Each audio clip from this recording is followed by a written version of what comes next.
Marius, c'est un chef menteur, un grand rancunier comme ça là. Maté alors, elle est Congos, c'est une cheftaine Congos. Tu crois qu'on l'appelle radio du quartier pour rien? Elle capte même le silence. Oh, bof. Je ne voudrais pas passer pour un aigri, mais Bertrand, il a pas mal de vices.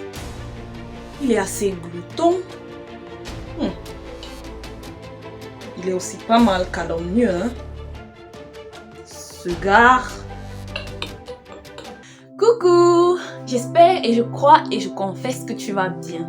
Je viens te proposer une méthode pour que tu sois une meilleure version de toi-même. Pour que nous soyons des meilleures versions de nous-mêmes. Je procède donc par une question. Imagine-toi quelques secondes qu'on te demande de citer les défauts, les mauvais caractères de quelqu'un d'autre. Qu'est-ce que tu dirais? Je parie que ça va couler comme de l'eau de roche.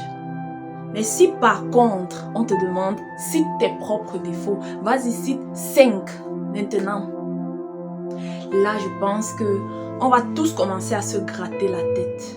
Et pourquoi est-ce qu'on se gratte la tête si on demande qu'on cite nos propres défauts ou bien des traits de caractère que nous avons qui ne sont pas bons, qui doivent être changés?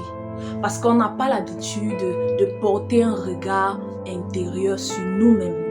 On a plus la facilité à observer les autres et faire des analyses. Et c'est exactement là que le bas blesse.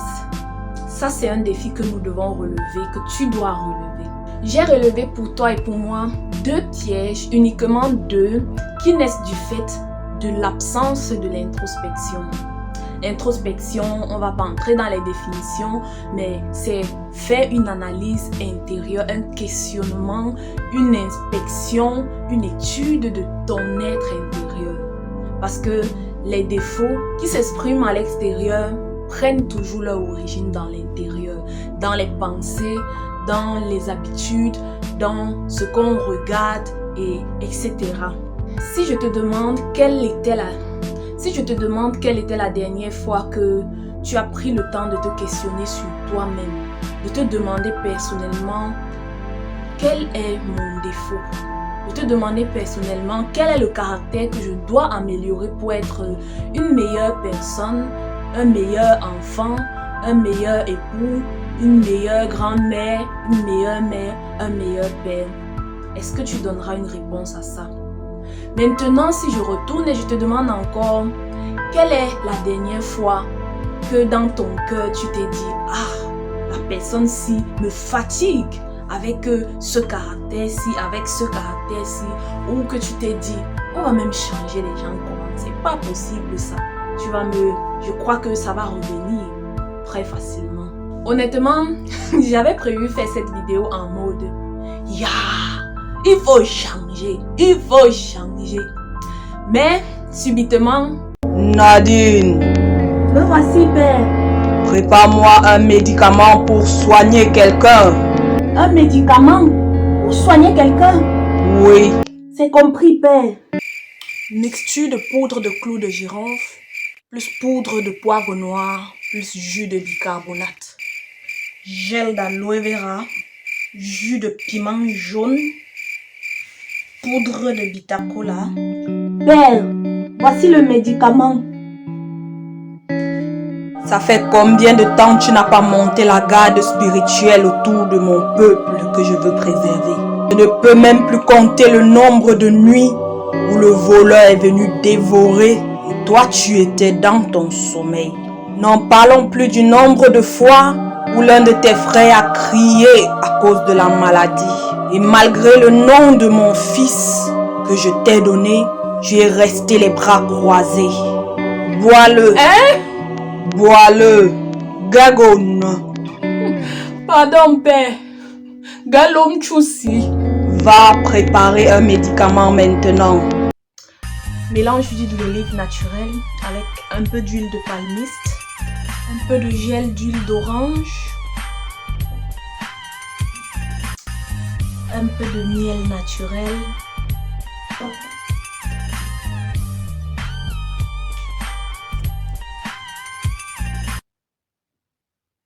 Comme je disais, il y a 2 pièges qui naissent du manque d'introspection, du manque de l'auto-questionnement, du manque de l'analyse de ton propre cœur.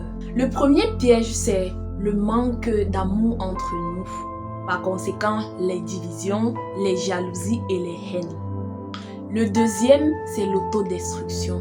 Tu te détruis toi-même, mais tu ne t'en rends pas compte. Si tu es le genre de personne qui a la facilité à remarquer, identifier les défauts des autres, alors tu vas aussi facilement te détacher d'eux dans ton cœur. Parce que naturellement, si tu es en train de critiquer, d'identifier quelque chose de mauvais en quelqu'un ou un mauvais caractère, naturellement, tu ne voudras pas être avec la personne ou alors tu vas avoir de la peine à supporter sa présence. Et peut-être tu peux être avec la personne, mais avec beaucoup d'hypocrisie. Rire, mais avec un manque de joie dans le cœur. Si c'est le cas d'un groupe de personnes et que une personne parmi a un caractère difficile à supporter et que chaque fois, toi tu es en train d'identifier la jalousie, la haine, la calomnie, ceci, cela, ce sont les caractères de telle personne. Du coup, ton être ne va pas supporter pendant longtemps la compagnie de cette autre personne-là. Et naturellement, ça crée automatiquement des divisions. Et si ton cœur n'est pas en accord avec quelqu'un, tu ne pourras pas facilement aimer ou apprécier ce que la personne fera. Que la personne ait du succès, toi tu te diras « Oh, il ne mérite pas ce succès ». Ou alors tu te diras « Bon, au moins il a fait des efforts à ce niveau ». Donc, bon, mais en fait, tu ne vas pas pouvoir partager la joie, partager les succès, partager le bonheur de cette personne ou même compatir parfois à ses douleurs. Le deuxième piège qui naît du fait de ne pas s'auto-questionner, de ne pas s'analyser pour voir qu'est-ce qu'on a à améliorer sur soi-même, c'est que tu t'auto-détruis et tu entretiens le mal dans ton cœur. Tu entretiens les mauvais caractères, tu les nourris chaque jour. Et je suis sûre que chacun d'entre vous va être d'accord avec moi que c'est toujours plus simple d'identifier les défauts des autres que d'identifier nos propres défauts. Mais si donc tu ne peux pas te condamner toi-même, tu auras toujours un petit penchant de miséricorde pour toi et te dire bon, c'est pas trop grave ce que j'ai fait de mal, c'est pas trop grave si j'ai insulté mon frère, c'est pas trop grave si j'ai bagarré, c'est pas trop grave si j'ai saoulé cette nuit.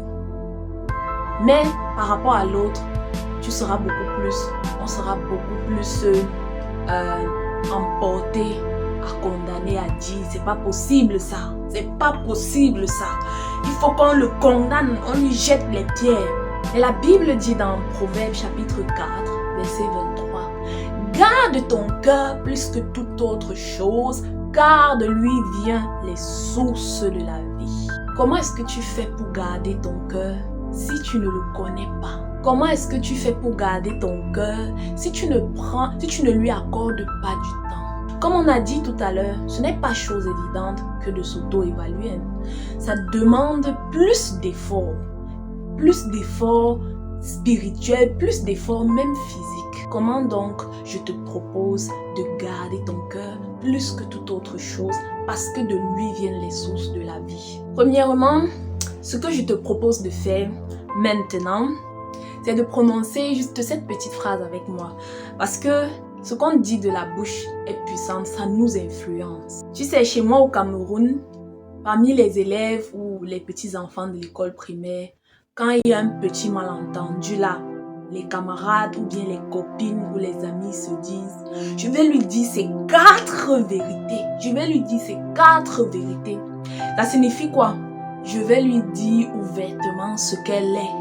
Je ne vais pas lui donner le lait. Je vais lui dire ce qu'elle ou il doit savoir. Parce que peut-être il ne savait pas.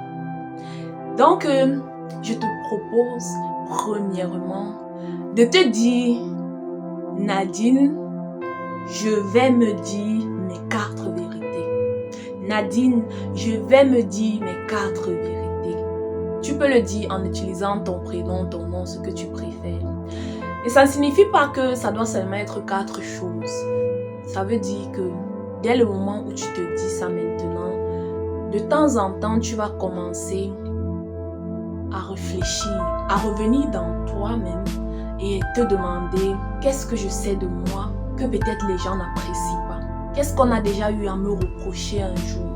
Et là, tu vas vraiment te disposer à ne pas prendre ta propre défense. Si des souvenirs te reviennent à l'esprit, qu'on t'avait déjà reproché ça ou ça, tu vas tout noter. Si tu veux, tu notes sur un papier. Si tu veux, tu notes dans ton cœur. Et puis, tu vas dénombrer comme ça, 1 chose, 2 choses, 3 choses, 4 choses. Le nombre qui te revient pour un départ, ça nous suffit, même si c'est juste 1 chose. Quand tu auras fait ça, on saura déjà que tu as vraiment la volonté. En fait, pas on, toi tu sauras, tu te démontreras que tu as la volonté de t'améliorer. La deuxième des choses, ce sera, tu vas prendre un temps où tu vas te retirer et tu vas te dire, je consacre ce moment à moi. J'ai besoin de faire un lavage de mon propre cœur. Et dans ces moments-là, moi je t'encouragerais de mettre une musique que tu vas suivre. Et pendant que tu la suis, tu es juste en mode prière. Prière, qu'est-ce que tu demandes à Dieu? Seigneur, montre-moi ce que je suis. Seigneur, montre-moi qui est-ce que je suis et que tu n'aimes pas. Seigneur, rappelle à mon souvenir les fois où j'ai été reproché et permets que je sache clairement quel était le problème. Ça doit être un moment que tu as réservé, parce qu'on prend la chose réellement au sérieux. C'est une urgence, c'est pour ton bien, c'est pour le bien de ta société, pour le bien des gens qui sont autour de toi. Et là, tu seras une personne plus agréable aux hommes, mais surtout à Dieu. Donc, quand tu réserves ce moment, tu fais l'effort pour ne pas t'ennuyer parce que tu peux facilement te perdre dans les réflexions si tu ne te rappelles pas quel est le but pour lequel je me suis retirée. Le but, c'est de parler à Dieu, c'est de parler au Saint-Esprit. Le but, c'est aussi de disposer ton esprit à recevoir ce que Dieu va te mettre à cœur. Et ça ne signifie pas que tu vas te retirer pour la première fois et après avoir fini le temps que tu passes, tu auras déjà reçu dans ton esprit tous les défauts et toutes les solutions. C'est un processus que toi et moi devrons traverser constamment parce qu'il faut toujours garder son cœur, il faut toujours s'évaluer constamment sans s'arrêter, s'évaluer. C'est comme à l'école, les enfants qui fréquentent sont toujours en train de faire les évaluations. On veut toujours savoir si leur note évolue. Moi, par exemple, je viens de commencer à le faire. Ce que je fais parfois, c'est je prends une musique d'adoration, une musique cool quand même, parce que ça va me simplifier la réflexion. Je prends une musique cool que je suis et en même temps je suis en prière et en même temps je demande à Dieu, révèle-moi qui je suis. Je lui demande, pendant que tu me révèles que je suis, donne-moi la force d'accepter que je suis vraiment ce que je suis. D'accepter si tu me dis, voilà, tu es rancunière, que je sois capable d'accepter cela. Donne-moi la force d'accepter si tu me demandes de pardonner, que voilà ton problème, c'est le manque de pardon. Seigneur, donne-moi la force. Et je sais que notre Dieu, c'est le Dieu qui donne le vouloir et le faire. Si tu as un petit peu de volonté, c'est déjà bien. Augmente un peu, c'est bien. Encore un peu, c'est très bien. Et Dieu va te donner encore sa puissance dans ça et la capacité de changer. Voilà 2 méthodes que je t'ai proposées. Ces 2 méthodes que moi aussi je suis en train d'essayer et je t'assure que ça marche très bien. Quand c'est ton propre cœur qui te fait des critiques, quand c'est ton propre cœur qui te dit « Ya, ça c'est pas bon », comment tu peux aussi répondre à quelqu'un aussi mal, aussi durement, aussi sèchement? Quand c'est ton propre cœur qui te dit « Mais Nadine, tu ne vois pas que tu es quand même un peu trop colérique. » C'est plus facile à digérer et là, c'est aussi plus facile à ouvrir la porte de ton cœur pour accepter un changement.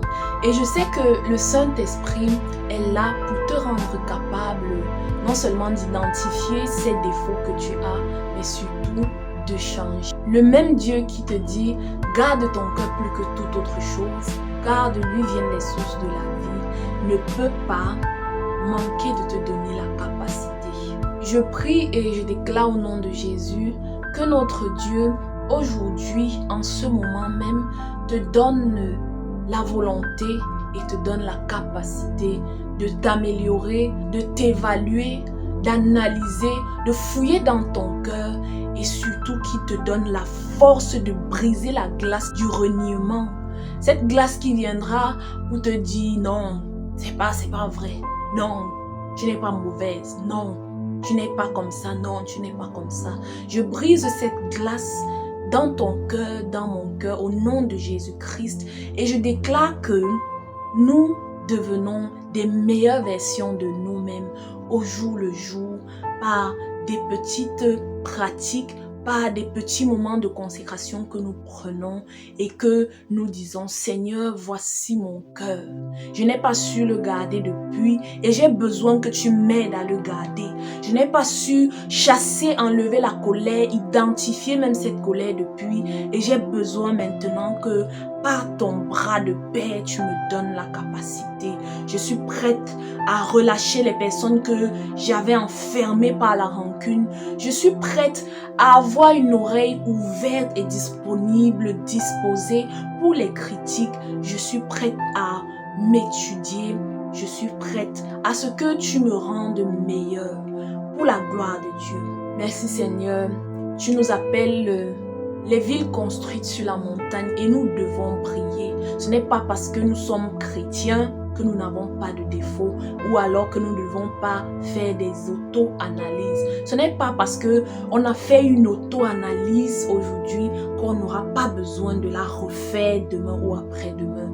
Nous sommes disposés aujourd'hui et nous savons que par le nom de Jésus-Christ, nous pouvons tout parce qu'il nous fortifie. À toi soit la gloire au siècle des siècles. Amen. Amen.